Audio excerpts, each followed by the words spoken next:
In this video, how to create Airtable Interface. I will show you step by step how to create an interface in Airtable. First, go to the Airtable website in your browser. Log into your account using your email and password. After logging in, open the base you want to use. The base is the database where your information is stored. Now look for the option called Interfaces.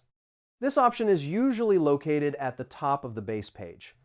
Click Interfaces to open the interface builder. After that, click the Create or Create Interface button. Now choose the layout type you want to use. Airtable provides templates such as Dashboard, Record Review, or Form.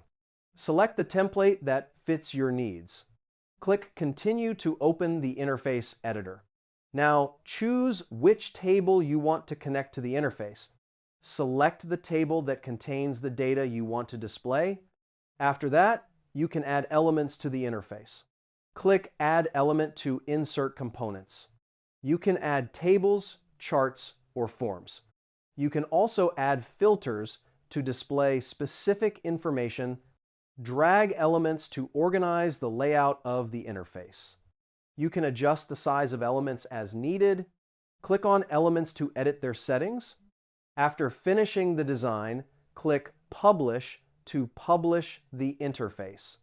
Now you can share the interface with your team. The interface makes it easier to view and manage data in an organized way.